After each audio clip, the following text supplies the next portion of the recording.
even if you're new to budgeting, this is something that you can do so that you can see when money is coming in and then also when money is going out. Hi, I'm Elena of Financial Demics, where I give you the tips and tools to manage your money, increase your savings and your income, and decrease your debt.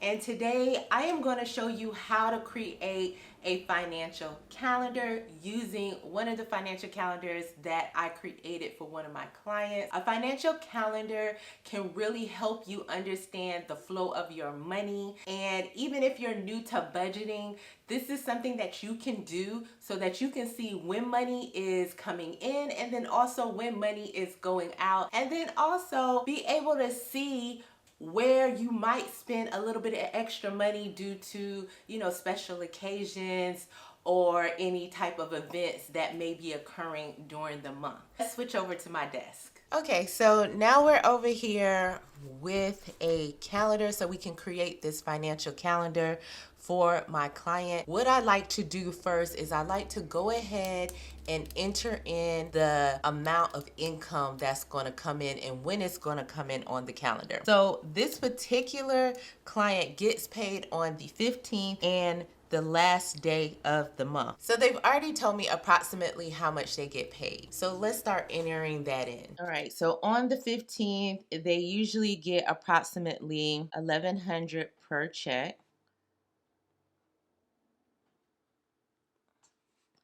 And then at the end of the month, so in this case, it's going to be the 31st, they're going to get another $1,100.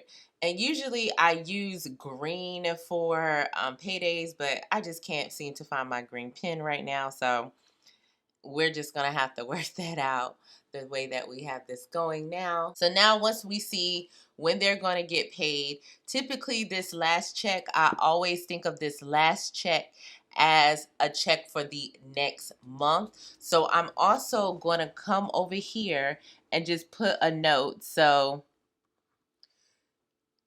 Tuesday in November is going to be the 30th, right? And so we're going to go ahead and we're going to put a payday here just so we can see how the money is truly flowing. And it also just helps my client to see like, oh, I did get paid again. And sometimes you remember that, but sometimes when there's a lot going on and you're frustrated or you're trying to figure out what's going on with your finances, you forget the small thing. Okay, so on the first of the month, the client typically pays rent. They do have until, sorry y'all, I'm shaking the camera. I'm trying not to shake it. So they do have until the 5th to pay, but they try to go ahead and get this out of the way. So they pay rent at the beginning of the month. Then they also pay for their gym. So they pay $22 for their gym on the 12th of the month, which since it's a weekend, it's probably going to come out on the 13th, but I'm going to put that there. They also invest on the 12th of the month. Their electric bill is typically around $37. And I should mention that my client actually has a roommate, so this is what split with their roommate. And so I asked them if their electric bill actually goes up in the winter. And they say it does, but this is what we're going to budget for now, just because like this is a new process for them also. So they have to make sure that everything is covered.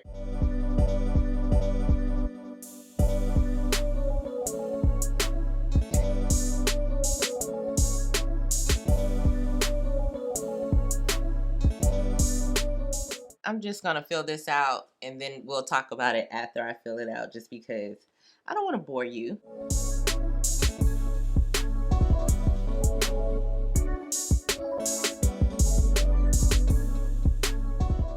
Okay, so I sped it up a little bit so you wouldn't get bored listening to me. But now we're at the point where I'm going to add in their gas and their food.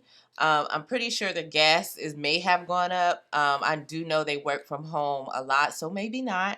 And so what I like to do is I just like to add in gas typically around the time that they get gas. Sometimes we'll put it in the notes. In this case, I'm just going to put it in the notes, but when we make the budget, we will actually add in gas and food into the budget so that they have an amount that they want to aim to not go over. So here in the notes, we're just going to put a note that gas is normally about $70 for the month. And then food, they aim for about $150 a month. And then I'm also going to just put what their goal is because they do have a goal. And so their goal is to save and have about $2,000 in savings. And they already have some money in savings. So we're going to just put gold bill to 2K in savings. So when they're making their budget, we don't forget that we need to make sure that additional money is allocated to savings. As you can see, we do have money that is allocated to savings already. So they're already working on that goal, but they're just trying to see how they can get there a little bit faster. And so we'll be able to get an idea of how they can get there once we create the budget. But as you can see, we have built out how they receive their money, like when, so they can see that they're going to receive their money on the 30th of November, the 15th of December, and the 31st of December, right? And so then we can also see how much money is moving out between paydays. So just off of visuals, not even adding anything up, I can see from their financial calendar that the front of the month is heavy for them. What I will be trying to do is shift some of these bills that they pay for in the first 15 days of the month. I'm going to try to set it up where those bills are actually paid for ahead of time by using this 15th paycheck.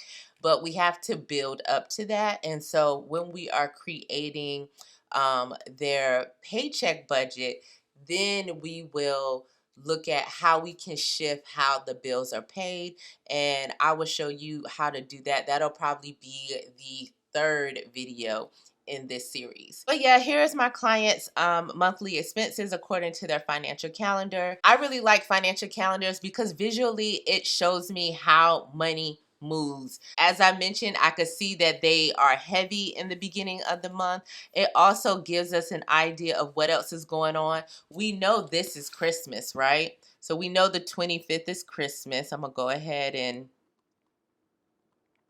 write that in there. With this particular client, they did receive a bonus, so they already have some money set aside for Christmas spending. So that is not going to affect their December budget, which I'm very excited about because as you can see, they are low income and we're trying to get them to the point where even though they are low income, they are still building. We can see they are investing, they are saving, and they're trying to keep their expenses as low as possible. We also just want to mention, still added in the student loan. Their student loan is currently on the forbearance, the no interest, no payments. You know why. But I still like to add that in there and just tell them, especially because payments are about to start back up, we're just preparing. So we're just going ahead and put that money to the side. So they're a little bit ahead on that. And when those payments start up, they are going to be ahead on their student loan payment.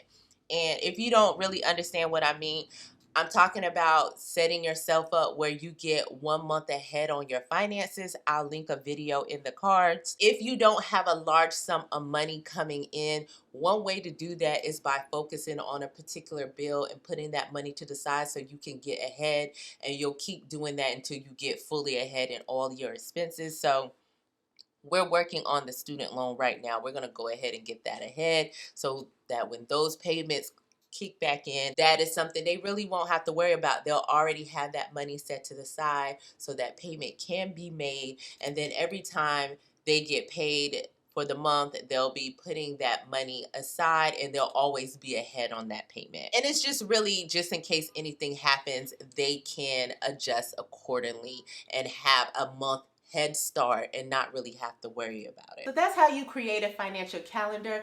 I hope that was helpful for you. I hope that you picked up some tools to help you handle your money a little bit better. In the comments below, let me know if you actually use a financial calendar when you are budgeting your money. If this was helpful for you, go ahead and hit the like button so that it'll get out to more people. And make sure you're subscribed so you don't miss the next video on how to create a monthly budget. We'll actually be doing this with pen and paper. But if you want to get an explanation on how to do that, you can check out the next video linked right here.